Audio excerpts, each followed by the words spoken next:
ایک روز عمر بن خطاب رضی اللہ تعالیٰ عنہ اپنے خلافت کے عہد میں امیر المومنین علی ابن ابی طالب رضی اللہ تعالیٰ عنہ کے دولت خانے میں رونق افروز تھے کہ ایک قافلہ مکہ معظمہ کو روانہ ہوا اور ثابت رضی اللہ تعالیٰ عنہ نے جو زاہد صاحبہ میں سے تھے آ کر کہا کہ مجھ کو میرے قافلے کی سپرد کر دیجئے تاکہ میں فراغت سے سفر کر سکوں۔ جب قافلہ سالار دونوں امیروں سے ودا ہونے آیا تو اس کی سفارش کر کے حوالے کر دیا گیا۔ قافلے والے حتی الامکان ان کی تعظیم و تکریم میں نہایت سرگرم رہتے تھے کیونکہ ثابت رضی اللہ تعالی عنہ ایک وجیحہ اور خوبصورت جوان تھا۔ ایک عورت نے اپنے آپ کو اس کے سامنے پیش کیا چونکہ وہ نہایت نیک سیرت اور پابند شریعت اور اس میں باسمی تھے، اس کی طرف ذرا بھی توجہ نہیں کی۔ عورت نے کہا تجھے میں بھلا تہمت میں گرفتار کروں گی جس کی شرمندگی سے کبھی نہ چھوٹے گا۔ ثابت رضی اللہ تعالی عنہ نے جواب دیا خدائے تعالیٰ عادل ہے۔ عورت نے شہوت سے مجبور ہو کر اپنی مراد ایک غلام سے حاصل کی اور حاملہ ہو گئی۔ جب وہ حمل سے واقف ہوئی تو اس کو ثابت رضی اللہ تعالی عنہ کے سر تھوپنے کا ارادہ کیا۔ ایک رات ثابت رضی اللہ تعالی عنہ کو سوتا دیکھ کر اپنے زیورات کا ڈبہ اس کے اسباب میں چھپا دیا۔ صبح کو شور مچا دیا کہ میرا مال چوری ہو گیا ہے۔ قافلہ سالار نے کہا اس جنگل میں ہم گنتی کے چند مرد ہیں، کوئی شہر اور گاؤں تو نہیں ہے کہ سراغ نہ مل سکے گا، لوگوں کے اسباب میں تلاش کرو، کوئی یہاں سے باہر نہیں جا سکتا۔ سب کا اسباب دیکھا گیا، کہیں نہ ملا۔ عورت نے کہا ثابت رضی اللہ تعالی عنہ کا اسباب بھی دیکھو۔ بعض مومنوں نے جو اس کے حالات سے خوب واقف تھے کہا اس بزرگوار سے ایسی بد حرکت وقوع میں نہیں آ سکتی۔ عورت بولی میرا گمان اس پر ہے۔ جب تلاش کیا تو ڈبہ اس میں سے نکل آیا۔ بعد ازاں عورت نے کہا کہ یہ حمل بھی ثابت ہی کا ہے کہ ایک رات جبرن مجھ سے زنا کیا گیا تھا۔ چوری اور زنا کے ثابت ہو جانے کے بعد قافلہ سالار نے ثابت کے گلے میں رسی ڈال کر اس عورت سمیت خلیفہ وقت کے پاس بھیج دیا۔ خلیفہ وقت نے اس کے سنسار کرنے کا حکم دیا۔ روایت میں ہے کہ اس روز مدینہ منورہ میں ہلچل پڑ گئی۔ جب یہ وحشت ناک خبر امیر المومنین کے گوش میں پہنچی تو امام حسن رضی اللہ تعالی عنہ کو بھیجا کہ میرے آنے تک ثابت رضی اللہ تعالی عنہ کو اسی طرح رہنے دے۔ ساتھ ہی خود بھی پہنچ گئے اور آ کر حضرت عمر رضی اللہ تعالی عنہ سے فرمایا تم سوچ سمجھ کر کیوں حکم نہیں دیا کرتے، خصوصاً قتل کے باب میں۔ بعد ازاں امام حسن رضی اللہ تعالی عنہ کو عورت کو بلانے کے لیے بھیجا۔ عورت نے پوچھا مجھے کس نے بلایا؟ فرمایا امیر المومنین علی ابن ابی طالب رضی اللہ تعالی عنہ نے۔ دل میں کہنے لگی افسوس کہ اب میری رسوائی کا وقت آ گیا۔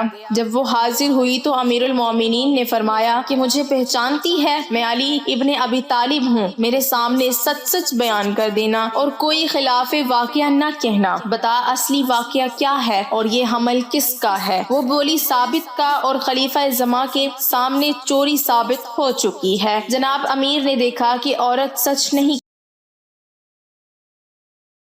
ڈیئر ناظرین پلیز چینل کو سبسکرائب کر دیں، شکریہ۔ اور اپنی کال پر اصرار کرتی ہے تو امام حسن رضی اللہ تعالی عنہ سے مخاطب ہو کر فرمایا کہ وہ نیم عصا اور گاڑھے کپڑے کا ٹکڑا جو گھر کے ایک کونے میں رکھا ہے لے آؤ۔ امام حسن رضی اللہ تعالی عنہ وہ مطلوبہ سامان لے کر آئے۔ نہایت تاکید سے فرمایا کہ سچ سچ بیان کر دے کہ اصلی واقعہ کیا ہے۔ جب اسے سمجھانے سے اور تاکید کرنے سے بھی کچھ نتیجہ نہ نکلا تو عورت کو لٹا کر نیم عصا اور کپڑا اس کے پیٹ پر رکھا اور فرمایا اے پیٹ کے بچے جو حق اور سچ ہے بیان کر۔ بحکم قادر مختار بولا میں عرض کرتا ہوں کہ خدا ایک ہے، محمد مصطفیٰ صلی اللہ علیہ وسلم خاتم الانبیاء ہیں اور علی مرتضی حضرت محمد صلی اللہ علیہ وسلم کے وصی اور خلیفہ برحق ہیں۔ جناب امیر نے فرمایا میں یہ بات نہیں پوچھتا، بتا تو کس شخص کا نطفہ ہے اور وہ زیور کا ڈبہ ثابت رضی اللہ تعالی عنہ کے اسباب میں کیوں کر پہنچا؟ بچے نے جواب دیا اے وصی غیر المرسلین رضی اللہ تعالی عنہ، اس عورت نے کئی بار اپنے آپ کو ثابت رضی اللہ تعالی عنہ کے سامنے پیش کیا۔ جب وہ بزرگوار اس کی طرف ملتفت نہ ہوئے تو اس نے ایک غلام سے زنا کیا اور اس غلام کا نطفہ ہوں۔ اس نے غصے کے مارے اپنے زیورات کا ڈبہ ثابت رضی اللہ تعالی عنہ کے اسباب میں چھپا دیا۔ القصہ اس صاف ستھرے معجزے کو دیکھ کر سب لوگ حیران رہ گئے۔ حضرت عمر رضی اللہ تعالی عنہ کے حکم سے پھر عورت کو سنسار کرنے کا حکم دیا گیا۔ پھر حضرت عمر رضی اللہ اللہ تعالی عنہ اور دیگر اسباب نے نہایت عجز و نیاز سے عرض کیا، یا امیر المومنین، یہ نیم عصا اور پارچہ کیا چیز ہے؟ فرمایا ایک روز کا ذکر ہے کہ میں اسی مسجد میں سرور کائنات کی خدمت میں بیٹھا تھا کہ ثابت رضی اللہ تعالی عنہ آئے۔